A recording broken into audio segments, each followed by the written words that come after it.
اور کہا کہ قرآن صبح قیامت تک کے لیے، جب تک دنیا میں انسان باقی رہے گا تب تک کے لیے قرآن باقی رہے گا، اور اس کے ایک زبر اور زیر کے اندر میں کوئی فرق نہیں پیدا کر سکتا ہے۔ اگر پوری دنیا چاہے، پوری دنیا اپنی ایڑی چوٹی کا جوڑ لگا لے، لیکن قرآن جیسی ایک آیت بھی نہیں بنا سکتا۔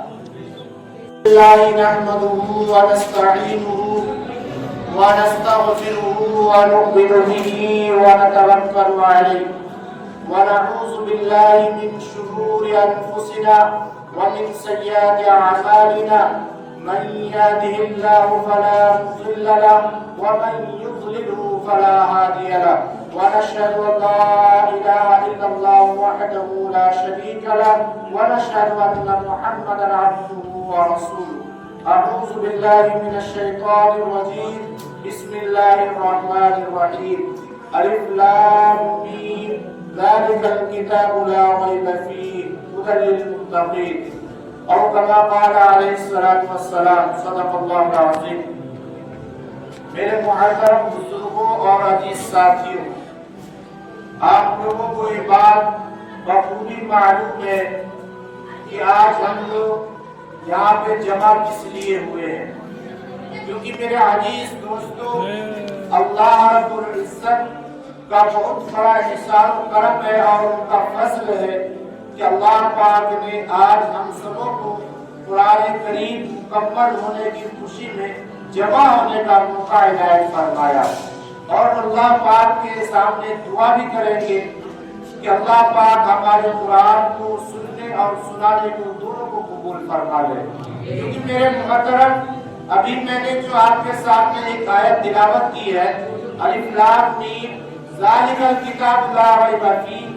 اس کتاب میں کوئی شک و شبہ نہیں ہے، شک کرنے کی کوئی گنجائش نہیں ہے، اور اللہ کے نبی جناب محمد عربی صلی اللہ تعالی علیہ وسلم کی ایک پیاری سی حدیث ہے، خیرکم من تعلم القرآن وعلمہ، کہ تم میں سب سے بہتر شخص وہ ہے جس نے قرآن کو سیکھا اور دوسروں کو سکھلایا، تم میں سب سے بہتر انسان وہ ہے۔ تو میرے محترم، ہم لوگوں نے قرآن کو سنا ہے، اور قرآن کو سننے کے لیے ہم نے پورے رمضان مبارک کے روزے بھی رکھے اور تراویح کا بھی اہتمام کیا ہے۔ اللہ پاک نے اس قرآن مقدس کو اسی رمضان المبارک کے مہینے میں نازل کیا۔ قرآن کریم کے اندر میں ایک سورت نازل ہوئی، اِنَّا أَنزَلْنَاهُ فِي لَيْلَةِ الْقَدْرِ وَمَا أَدْرَاكَ مَا لَيْلَةُ الْقَدْرِ لَيْلَةُ الْقَدْرِ خَيْرٌ مِّنْ أَلْفِ الشَّهْرِ تَنَزَّلُ الْمَلَائِكَةُ وَالرُّوحُ فِيهَا بِإِذْنِ رَبِّهِم مِّن كُلِّ أَمْرٍ سَلَامٌ هِيَ حَتَّىٰ مَطْلَعِ الْفَجْرِ۔ اللہ پاک نے قرآن کریم کو رمضان المبارک کے مہینے میں یعنی شب قدر کی رات کو نازل فرمایا۔ شب قدر کی کون سی رات ہے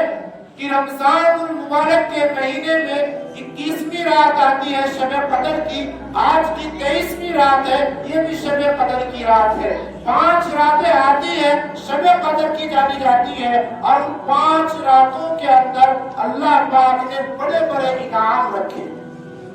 میرے دوستو، اس آیت شریفہ کو نازل ہونے کے بعد کسی اور چیز میں کوئی گنجائش نہیں تھی۔ اللہ پاک نے کہا کہ ہم نے قرآن جیسی عظیم الشان کتاب کو ہم نے رمضان میں نازل کیا، شب قدر کے اندر نازل کیا، اور اللہ پاک نے اس قرآن کی برکت سے بہت جیسے لوگوں کو ہدایت عطا فرمائی، راہ راست کے اوپر لے آیا۔ کہا کہ الف لام میم ذالک الکتاب لا ریب فیہ، یہ کتاب کے اندر کوئی شک و شبہ نہیں ہے۔ قرآن کریم جو ہے انسانیت کے لیے ہدایت ہے، انسانیت کے لیے رہنمائی کا ذریعہ ہے، انسان کے لیے ایک راستہ ہے جو ہمیں بتلاتا ہے کہ ہمیں شریعت کے اوپر کس طریقے سے چلنا ہے، قرآن کے اوپر کس طریقے سے چلنا ہے، جناب نبی کریم صلی اللہ تعالی علیہ وسلم کے بتائے ہوئے طریقوں کے اوپر کس طرح چلنا ہے۔ کہا کہ غیروں نے جب قرآن کے اوپر سرچ کیا،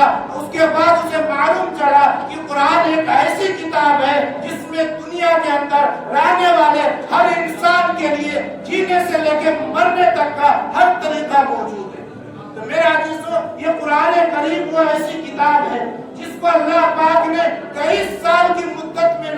کیا؟ کہا کہ جب جس طریقے سے ضرورت آئی کبھی ایک آیت کی صورت میں نازل کیا، کبھی ایک صورت نازل کی، کبھی دو صورتیں نازل کی، کبھی پورے کے پورے آیت کو نازل کر دیا۔ میرے عزیزو، قرآن ہی ایک ایسی کتاب ہے جو حضرت عمر فاروق رضی اللہ تعالی عنہ کو ایمان لانے پہ مجبور کر دیا۔ قرآن ہی وہ دوستو، قرآن کے ایک ایک الفاظ کے اوپر اگر ہم غور و فکر کریں، قرآن کے ایک ایک لفظ کے اوپر اگر ہم دھیان سے پڑھیں تو ہمیں معلوم چلتا ہے قرآن جو ہے بات کرنے کا ایک اچھا طریقہ ہے، قرآن جو ہے اللہ سے ہم کلام ہونے کا ایک اچھا راستہ ہے، قرآن جو ہے ہمیں اللہ کے قرب کو حاصل کرنے کا ایک اچھا ذریعہ ہے، اور قرآن ہی ایک ایسی وہ کتاب ہے جس کی ذمہ داری اللہ تبارک و تعالی نے خود ہی اٹھا رکھی ہے۔ باقی آسمانی کتاب دنیا کے اندر میں اللہ تبارک و تعالی نے 4 مشہور کتابیں نازل کی ہیں،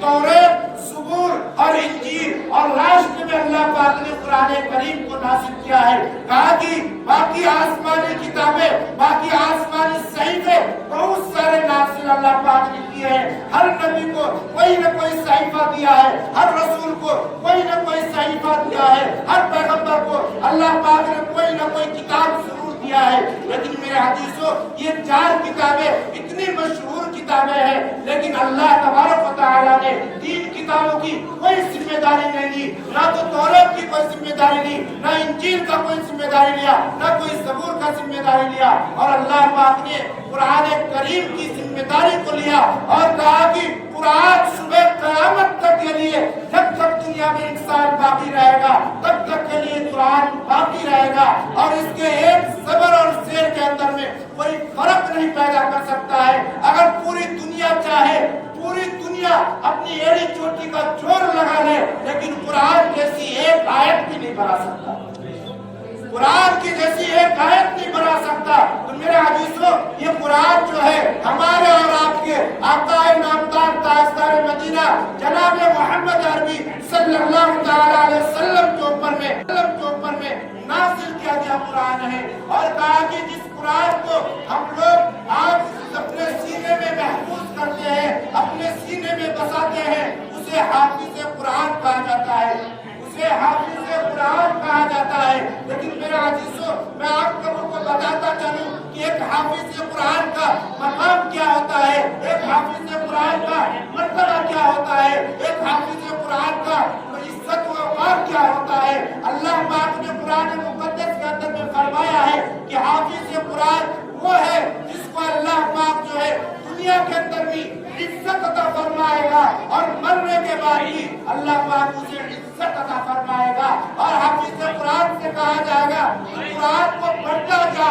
اور اپنے جنت کی منزلوں پہ چڑھتا چلے جا۔ اور میرے دوستو، جہاں پہ تیرا آخری آیت ہوگا، جہاں پہ تیری آخری صورت ہوگی، وہاں پہ ٹھہر جانا، وہ تمہارا ٹھکانہ ہوگا۔ میرے عزیزو، اور کہا کہ قرآن کریم کو جس آدمی نے، جس شخص نے اپنے سینے کے اندر بھی محفوظ کیا ہے، اس کا مقام اللہ پاک نے دنیا کے اندر بھی اور آخرت کے اندر میں بھی بہت بڑا رکھا ہے۔ لیکن میرے عزیزو، کہا کہ حافظ قرآن کے والد اور والدہ کا مقام بھی اللہ پاک نے سب سے زیادہ بلند کر رکھا ہے۔ کہا کہ جس طریقے سے آج دنیا کے اندر میں چمکتا ہوا سورج انسانوں کو نظر آتا ہے، کہا کہ کل قیامت کا دن ہوگا، میدان محشر کا دن ہوگا، نفسی کے عالم میں ہوں گے، لیکن ایک حافظ قرآن کے ماں باپ کو بلایا جائے گا اور کہے گا یہ کون ہے شخص ہے، کہے گا ایک حافظ قرآن کی ماں ہے، ایک حافظ قرآن کا باپ ہے، اور اس کے سر کے اوپر ایک ایسا تاج سجایا جائے گا جس کی روشنی سورج کی روشنی سے بھی زیادہ ہوگی، اور کہا کہ اس کا چمک و دمک اتنا زیادہ ہوگا کہ سورج کی روشنی بھی پھیکی پڑ جائے گی اس کے سامنے۔ میرے دوستو، اس حافظ قرآن کے ماں باپ کا یہ مقام ہوگا، یہ مرتبہ ہوگا، یہ اس کا رتبہ ہوگا، اور میرے عزیزوں، حافظ قرآن سے کہا جائے گا کہ تو 10 آدمی کو جس کے اوپر اللہ پاک نے جہنم کو واجب قرار دیا ہوگا، کہے گا تم اس 10 شخص کو جہنم سے نکال کر کے جنت میں لے جاؤ۔ میرے عزیزوں، وہ حافظ قرآن کا مقام ہے، وہ حافظ قرآن کا مرتبہ ہے۔ آج ہم لوگ قرآن کریم کو سنتے ہیں مسجدوں میں، مدرسوں میں اور اپنے اپنے گھروں میں، تراویح کا اہتمام کرنے سنے. میرے عزیزوں سننا ہی مقصد نہیں تھا، تاکہ سننا ہی ہمارا مطلب نہیں تھا، بلکہ ہمیں اس کو سن کر کے اپنی زندگی کے اندر میں بدلاؤ کو لانا تھا، اپنی زندگی کو بدلنا چاہیے تھا. لیکن ہم نے قرآن کو سنا، سچی طور میں سنا، اور سننے کے بعد ہمیں پتا چلا کہ ہم نے جیسے پہلے تھے ویسے آپ بھی ہیں. تو میرے عزیزوں قرآن کو سن کر کے ہماری زندگی کے اندر میں تبدیلی آنا چاہیے، ہماری زندگی کے اندر میں بدلاؤ آنا چاہیے. ہمارے زندگی کے اندر میں جو پہلے ہم گناہ کرتے تھے ان گناہوں سے ہمیں رکنا چاہیے. میرے عزیزوں یہ قرآن ہمیں تعلیم دیتا ہے، یہ قرآن ہمیں سکھلاتا ہے، اور قرآن ہمیں بتلاتا ہے کہ تمہیں دنیا اور آخرت دونوں جہان کی کامیابی چاہیے تو قرآن کو مضبوطی سے پکڑ لو، اور قرآن پڑھنے والے، قرآن کو سننے والے ان کا اہتمام کرو، ان کی عزت کرو، ان کے حوصلہ افزائی کرو، چاہے وہ 10 روپے سے ہو چاہے 10,000 سے ہو. میرا عزیزوں ہم لوگوں نے اماموں کا، ہم لوگوں نے امام کے مسجدوں کا، ہم لوگوں نے مولانا کا، ہم نے قاریوں کا، حافظوں کا، ہم لوگوں نے اتنی بری طریقے سے بے عزتی کر رکھا ہے کہ ہم نے اسے فقیر سمجھ کر رکھا ہے. میرا عزیزوں ہمیں چاہیے کہ اپنے اپنے جگہ میں رہ کر کے اپنے امام کا اہتمام کرے، اس کا عزت کرے. اس طریقے سے ہم لوگ رمضان المبارک کے مہینے میں روزہ رکھتے ہیں، نماز پڑھتے ہیں، صدقہ دیتے ہیں، زکات دیتے ہیں، فطرہ دیتے ہیں. آپ لوگوں کو ایک بات سنا کر کے میں اپنی بات کو ختم کرنے لگا ہوں. کہا کہ اللہ کے نبی صلی اللہ علیہ وسلم نے فرمایا ہے کہ اگر تمہارے مسجد کے اندر جو امام ہے تم ان کا خیر و خیریت پوچھو، ان کی خبرداری لو، ان کی اطاعت کرو، ان کا فرمان بردار بن کر کے رہو. اگر تم چاہتے ہو کہ ہر نماز میں جاتے ہو تم اپنے اماموں کا حال پوچھو کہ ان کے گھروں کا معاملہ کیسا ہے، ان کے گھر کا خاندان کا معاملہ کیسا ہے، ان کے پاس کیا چیز ہے کیا چیز نہیں ہے. اگر اللہ نے آپ کو دولت دیا ہے تو اماموں کو ہدیہ پیش کیا کرے، اماموں کو ہدیہ پیش کیا کرے، چاہے وہ کسی بھی صورت میں ہو. آپ امام کو ہدیہ دیتے ہیں یا لیتے ہیں، یہ نبی کریم صلی اللہ علیہ وسلم کی سنت میں سے ہے. تاکہ ہدیہ دینا اور ہدیہ لینا دونوں ہی سنت ہے. ہمیں چاہیے کہ اماموں کو ہدیہ بھی دینا چاہیے اور ہدیہ لینا بھی چاہیے. میرے دوستو اللہ پاک ہمیں بھی اور آپ لوگوں کو بھی چند باتوں کے اوپر عمل کرنے کی توفیق عطا فرمائے، اور اللہ پاک ہم سب کو اس رمضان المبارک کے عظیم الشان مہینے کے اندر میں اپنے گناہوں کے اوپر شرمندہ اور ندامت کے ساتھ توبہ استغفار کرنے کی توفیق عطا فرمائے. ہمارے